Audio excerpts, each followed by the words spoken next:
سیدنا صدیق اکبر رضی اللہ تعالیٰ عنہ جو کہ کشتہ دیدار مصطفیٰ ہیں اور افضل البشر بعد الانبیاء ہیں، واقف اسرار مصطفیٰ اور زینت دربار مصطفیٰ اور رونق دربار مصطفیٰ، حامل انوار مصطفیٰ، حاصل افکار مصطفیٰ، مظہر کردار مصطفیٰ، نگہت گلزار مصطفیٰ سیدنا ابوبکر صدیق رضی اللہ تعالیٰ عنہ۔ آپ کا نام عبداللہ ہے اور ابوبکر سے جو آپ مشہور ہیں یہ آپ کی کنیت ہے، اور صدیق اور عتیق آپ کا لقب ہے۔ آپ بچپن میں ہی آپ نے بت شکنی کی، یعنی بتوں کو توڑا۔ سیدنا ابوبکر صدیق رضی اللہ تعالی عنہ آپ ایک مرتبہ بچپن میں اپنے والد کے ساتھ جاتے ہیں۔ آپ کے والد آپ کو کہتے ہیں یہ آپ کے بلند و بالا خدا ہیں، ان کی پوجا کریں، ان کی عبادت کریں، اور خود وہ باہر چلے جاتے ہیں۔ سیدنا صدیق اکبر رضی اللہ تعالیٰ عنہ اس بت سے مخاطب ہو کے کہتے ہیں کہ مجھے کھانا چاہیے، مجھے کھانا کھلاؤ، لیکن آگے سے کوئی جواب نہیں آتا۔ تھوڑی دیر کے بعد آپ کہتے ہیں میں ننگا ہوں، مجھے کپڑے چاہیے، مجھے کپڑے پہناؤ، لیکن پھر بھی بت کچھ جواب نہیں دیتا۔ جواب کیسے دیتا؟ ظاہر بات ہے ایک پتھر کا بنا ہوا جھوٹا خدا تھا۔ تو سیدنا صدیق اکبر رضی اللہ تعالیٰ عنہ نے پتھر ہاتھ میں لے کر فرمایا میں تجھ پر پتھر مارتا ہوں، اگر تو خدا ہے تو اپنے آپ کو بچا لے۔ تو حضرت سیدنا صدیق اکبر نے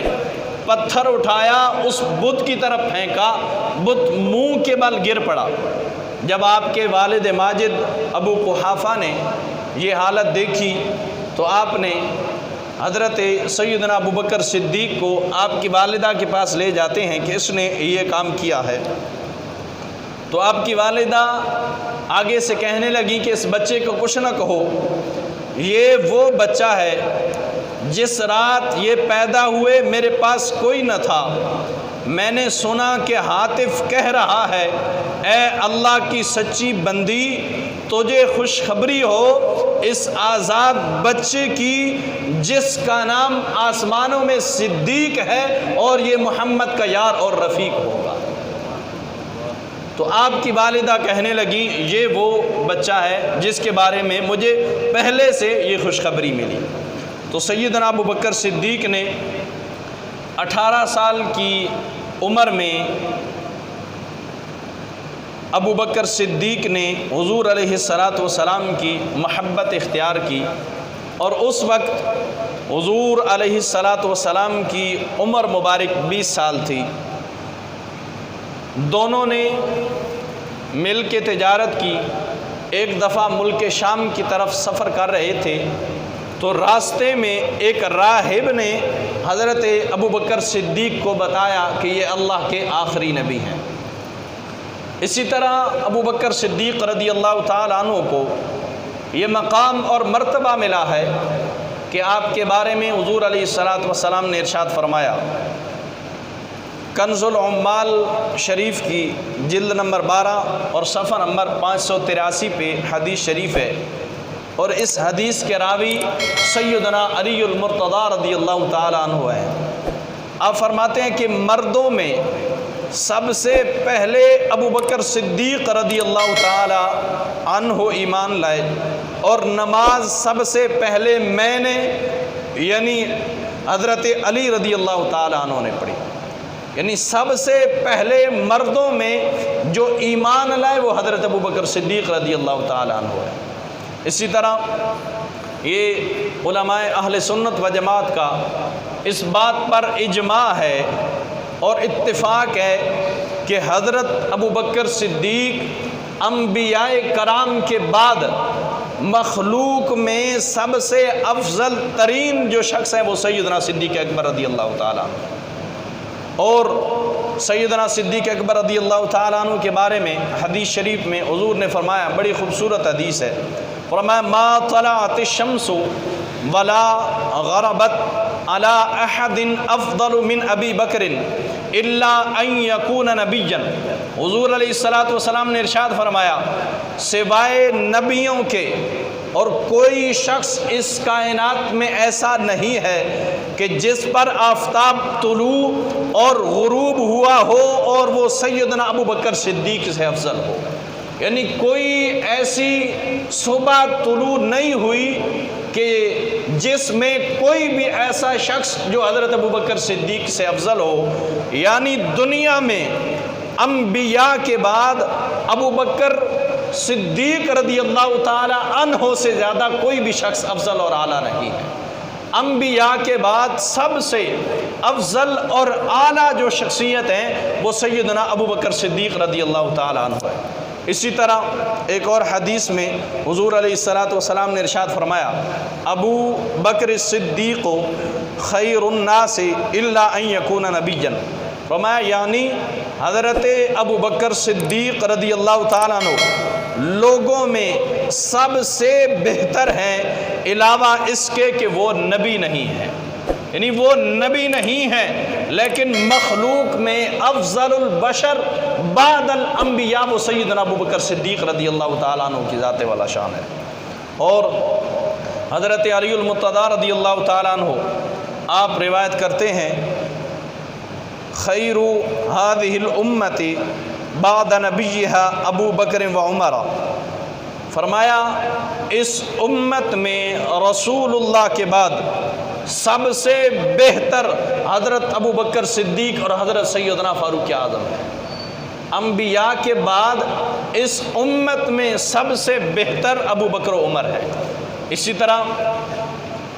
ابو بکر صدیق رضی اللہ تعالیٰ عنہ آپ کے بارے میں حضور علیہ الصلوۃ نے ارشاد فرمایا، کنت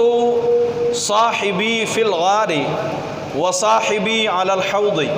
فرمایا غار ثور میں بھی تم میرے ساتھی ہو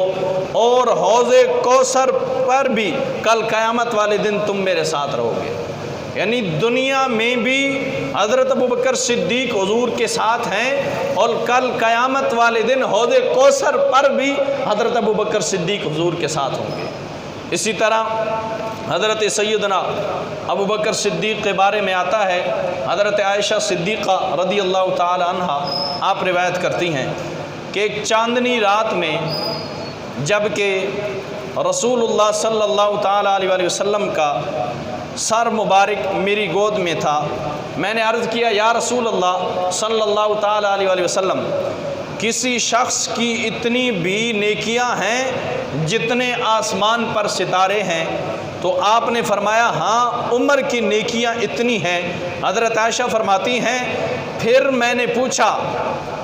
ابو بکر کی نیکیوں کا کیا حال ہے؟ تو حضور نے فرمایا عمر کی ساری زندگی کی نیکیاں ابو بکر کی ایک نیکی کے برابر ہیں۔ اسی وجہ سے حضرت ابو بکر صدیق رضی اللہ تعالیٰ عنہ آپ سے حضرت سیدنا فاروق اعظم کہا کرتے تھے کہ اے ابو بکر میری زندگی کی ساری نیکیاں مجھ سے لے لیں لیکن ایک غار والی نیکی جو آپ نے حضور کے ساتھ وہ 3 راتیں اور 3 دن گزارے ہیں، ایک نیکی وہ مجھے دے دیں۔